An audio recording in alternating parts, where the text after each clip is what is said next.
Tātad man nesen Twitterī izskanēja lūgums pastāstīt kaut ko par manu iPad. Lūk, te viņš ir.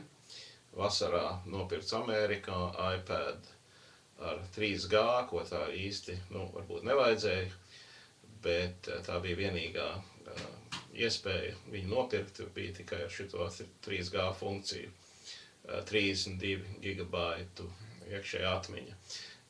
Esmu ar šito ierīci ļoti apmierināts. Viņa ir tāda, kas momentāni ieslēdzās, varu apskatīties gan savu e-pastu, gan savus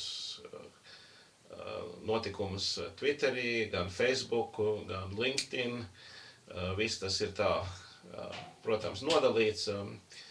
Trūkst, kā saka, multitaskings, bet tas ir gaidāms laikam kopā ar jauno šo 4,2 operatīvo sistēmu, kuru izplatīs tagad novembrī. Rīks vienkārši fantastisks. Es atrados IBM konferencē Lasvegasā un gandrīz neko tur nepierakstīju roku.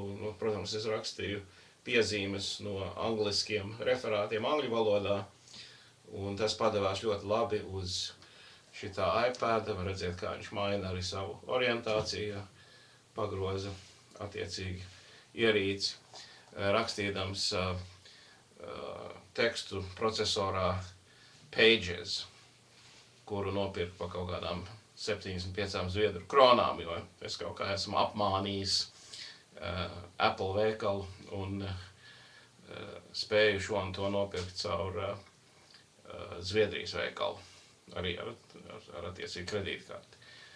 Kopumā varu teikt, ka šis ir kaut kas fantastisks, šis ir nākotnes rīks daudziem. Galvenokārt gan es lietoju šo, lai lasītu grāmatas, un aizbraucot uz Ameriku agrāk, es parasti pārvedu mājās veselu čupu grāmatas, viņas nebija īsti kur likt, viņas bija smagas.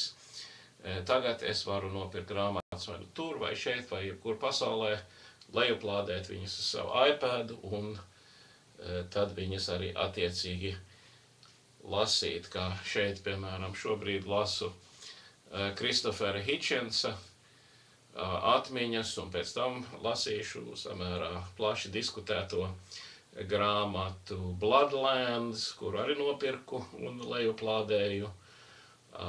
Tāpatās arī darba vajadzībām esmu lejuplādējis visu Starptautiskā valūtas fonda ziņojumu par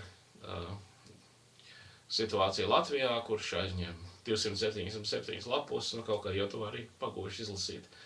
Ļoti noderīgs un interesants rīks iPad.